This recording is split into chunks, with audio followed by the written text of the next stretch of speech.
Hello student, आज हम लोग पढ़ेंगे क्लास 4 का चैप्टर 2 एडाप्टेशन इन प्लांट्स। किसी भी प्लेस पर आने के लिए प्लांट में कौन कौन से एडाप्टेशन होते हैं इसके बारे में हम लोग स्टडी करेंगे और प्लांट्स कौन कौन सी जगह पे पाए जाते हैं इसके बारे में हम लोग जानकारी प्राप्त करेंगे। फर्स्ट देखिए, एडाप्टेशन इन प्लांट्स।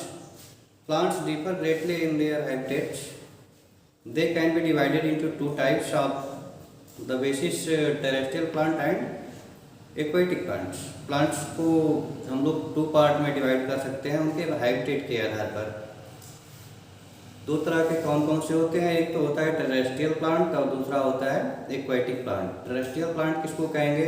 ऐसे प्लांट्स जो कि मैदानी क्षेत्रों में पाए जाते हैं, लैंड पे जो पाए जा रहे हैं उसको कहेंगे टेरेस्ट्रियल प्लांट। एक्वेटिक प्लांट किसको कहेंगे? जो पानी के अंदर पाए जाते हैं उसको कहेंगे एक्वेटिक प्लांट। तो इसमें फर्स्ट हम लोग शुरू करते हैं terrestrial plant. Terrestrial plant that grow on land are known as terrestrial plant. ऐसे प्लांट्स जो कि ग्रो ऑन लैंड पे बढ़ते हैं उसको कहते हैं terrestrial plant. They are different kind of terrestrial plant depending on the place they grow in. अलग अलग प्लेस पर रहने के आधार पर हम लोग इसको अलग अलग ग्रुप में डिवाइड करके पढ़ सकते हैं। जैसे कि कुछ प्लांट ऐसे हैं जो कि डिजर्ट में पाए जाते हैं, कुछ ऐसे समतल ज़मीन पे पाए जाते हैं, कुछ ऐसे हैं जो माउंटेन पे पाए जाते हैं। तो इसको अलग अलग कैटेगरी में कैटेगराइज करके और स्टडी किया जाएगा। तो इसके बाद हम लोग देखते हैं डिजर्ट प्लांट। टेरेस्ट्रियल प्लांट के बाद डिजर्ट प्लांट। डिजर्ट प्लांट किसको कहेंगे, किस टाइप के होते हैं? The desert is very dry and often hot area. Desert जो है वो वेरी ड्राई होता है, बहुत ही शुष्क होता है और वहाँ का जो क्लाइमेट है वो हॉट होता है। Annual rainfall average less than 10 inch per year and that rain often comes all at the same time. इसमें जो बारिश होती है वो 10 इंच से कम होती है। डिजर्ट एरिया में रेनफॉल 10 इंच से कम होता है। There is a lot of direct sunlight shining on the plants. और यहाँ पर तेज धूप होती है और बहुत ज़्यादा मात्रा में धूप जो है डायरेक्ट प्लांट के ऊपर पड़ती है। The soil is after sandy और rocky and unable to hold much water. यहाँ की जो सॉइल होती है वो सैंडी होती है, बलुई मिट्टी होती है या फिर रॉकी होती है, स्टोन टाइप से पाए जाते हैं। वहाँ पे चट्टान मिलती है जिसके कारण यहाँ की मिट्टी पानी को होल्ड करके नहीं पाती है। इसीलिए यहाँ पे डिजर्ट जो है वो ज़्यादा बनते हैं, डिजर्ट ज़्यादा होता है।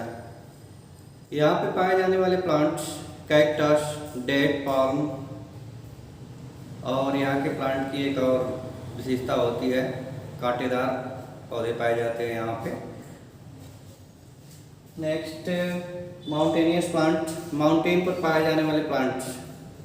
पहाड़ों पर भी प्लांट्स पाए जाते हैं, उनकी क्या कैरेक्टरिस्टिक होती है, कौन कौन से प्लांट्स होते हैं इसको हम देखेंगे। Mountainous and hilly regions are very cold. अभी हम लोग हॉट एरिया के बारे में पढ़े जिसमें डिजर्ट प्लांट थे। अब हम लोग कोल्ड एरिया के प्लांट्स के बारे में पढ़ेंगे। माउंटेन्स पर, हिली रीजन्स में क्लाइमेट जो है वो वेरी कोल्ड होता है। Most often there is snowfall as well. यहाँ पर स्नोफॉल ज़्यादा होती है।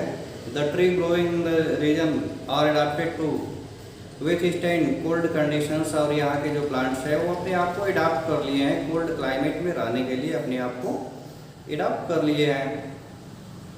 दे are usually tall, straight and conical in shape. इनका जो शेप होता है वो कोनिकल होता है, ऐसे ट्रायंगल टाइप में होगा। ऊपर से अगर बारिश पड़ती है, बारिश या फिर स्नोफॉल होता है तो वो ब्रांचेज पर आती आती धीरे धीरे साइड में खिसकती जाती है, क्योंकि स्नोफॉल ज़्यादा होती है, बर्फ ज़्यादा पड़ती है। Their conical cells help them to side snow easily of their branches। इनकी ब्रांचेज की सहायता से स्नो जो है वो आसानी से साइड में खिसकती जाती है। इसके बाद एक पार्ट तो हम लोग पढ़ लिए टेरेस्ट्रियल प्लांट्स के बारे में। नेक्स्ट आ रहा है एक्वाटिक प्लांट्स। एक्वाटिक प्लांट किसको कहेंगे? अभी हम बताएं कि plant like grow in water are called aquatic plants. ऐसे प्लांट्स जो कि वाटर में बढ़ते हैं उसको कहते हैं एक्वाटिक प्लांट्स। एक्वाटिक प्लांट को 3 ग्रुप में डिवाइड किया गया। हम लोग देखते हैं कि पानी के ऊपर कुछ प्लांट्स फ्लोटिंग करते हुए पाए जाते हैं, कुछ ऐसे प्लांट्स होते हैं जो ज़मीन में तो फिक्स होते हैं लेकिन पानी की सतह पर दिखाई देते हैं, और कुछ ऐसे भी प्लांट्स होते हैं जो कि पानी में बिल्कुल अंदर ही रहते हैं, ऊपर से कुछ भी दिखाई नहीं देता है। तो इसको हम लोग 3 कैटेगरी में डिवाइड कर सकते हैं। पहला है फ्लोटिंग प्लांट्स, दूसरा है फिक्स्ड प्लांट और तीसरा under water plants. Floating plants, aquatic plants तो देख लिया गया। अब फ्लोटिंग प्लांट देखते हैं। फ्लोटिंग प्लांट्स किसको कहेंगे? The plants that float on the water surface, ऐसे प्लांट जो वाटर सरफेस पर फ्लोट करते हैं, they are called floating plants, इनको कहते हैं floating plants. They have solid and spongy bodies, इनकी जो बॉडी होती है स्पॉन्जी होती है। स्पॉन्जी होने का मतलब क्या है? इसमें एयर फिल करने के लिए खाली जगह होती है। उसके स्टेम को देखेंगे, लीफ को देखेंगे तो उसमें बिल्कुल स्पंज जैसे होगा जिसमें एयर भरी होती है, उसी की सहायता से यह पानी के ऊपरी सतह पर फ्लोट करता रहता है। तो ऐसे प्लांट्स को कहते हैं फ्लोटिंग प्लांट्स। इसका एग्जाम्पल है डकवीट। नेक्स्ट आ रहा है फिक्स्ड प्लांट। फिक्स्ड प्लांट किसको कहेंगे? Fixed plants are held in place by their roots which go in the water beds. इनकी जो रूट होती है वाटर बेड से चली जाती है, पानी की जो तली है वहाँ तक चली जाती है, और वहाँ से वो मिनरल्स एब्जॉर्ब करते हैं। The water lily and the lotus are such plants. Water lily है या फिर लोटस है, इस टाइप के प्लांट्स हैं। Their stem are long hollow and light. इसके जो स्टेम होते हैं हॉलो होते हैं और लाइट होते हैं। इसका स्टेम खोखला होगा और हल्का होगा। Their stem are long, hollow and light. They stem reach the surface of the water। और यह स्टेम कहाँ तक पहुँच जा रहा है? वाटर सरफेस तक पहुँच जाता है, पानी के लेवल तक पहुँच जाता है, और इसका जो फ्लावर है या फिर फ्रूट है या लीव्स हैं, ये पानी के ऊपरी सतह तक पहुँच जाते हैं। Under water plants. Under water plants पानी में अंदर आने वाले plants. Plants like hydrilla, pondweeds and tapegrass are some under water plants. कुछ अंडर वाटर प्लांट्स के एग्जांपल दे रहा है, जैसे कि हाइड्रिला है, पॉन्डवेट है, टैप्टास है। These plants are fixed to the soil at the bottom of the ponds with the help of their roots। इनकी प्लांट्स की जो रूट होती है वाटर बेड्स में फिक्स होती है। The leaves of under water plants do not have stomata. और इनके लीफ में स्टोमेटा नहीं होता है। पानी के अंदर जो प्लांट्स पाया जा रहा है उसमें स्टोमेटा नहीं होता है। They breathe through small air space in their stem. ये अपने स्टेम की सहायता से ही ब्रीथिंग करते हैं। Breathe through small air space in their stem. Stem में स्पेस होता है जिसके द्वारा ये ब्रीथिंग करते हैं। नेक्स्ट आ रहा है पैरासाइटिक प्लांट्स। पैरासाइटिक प्लांट्स कौन कौन से होते हैं? Which are not green. ये ग्रीन नहीं होते हैं। पैरासाइटिक प्लांट्स जो है वो ग्रीन नहीं होते हैं। Plants like mushroom and toadstool do not have chlorophyll and so they can not make their own food by photosynthesis. जब क्लोरोफिल नहीं होगा, ग्रीन नहीं होगा, तो ये अपना भोजन नहीं बना पाएंगे, और जब भोजन नहीं बना पाएंगे तो ये क्या हो जाएंगे? पैरासाइटिक हो जाएंगे, दूसरे से अपना भोजन ग्रहण करेंगे, जैसे कि मशरूम है और टोडस्टूल है। They absorb food from the sources like would और एंड लिटर्स। ये सामान्यतः लकड़ियों पर उग जाते हैं, सड़े गले पदार्थों पर ये पाए जाते हैं। इस टाइप के प्लांट को कहते हैं पैरासाइटिक प्लांट। इसके बाद नेक्स्ट आ रहा है इंसेक्टिवोरस प्लांट। इंसेक्टिवोरस प्लांट्स किसको कहेंगे? कुछ ऐसी जगह है जहाँ पर नाइट्रोजन की मात्रा कम होती है, वहाँ पर इंसेक्टिवोरस प्लांट्स पाए जाते हैं।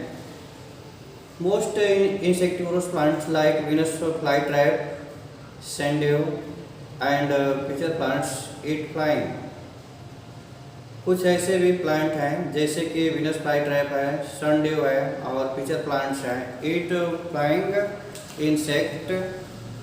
ये इंसेक्ट को कैच करते हैं, पकड़ते हैं और उसे अपना भोजन की जो आवश्यकता है उसको पूरा करते हैं। दो that live in our around water capture very small aquatic prey like mosquito, larva and tiny fish।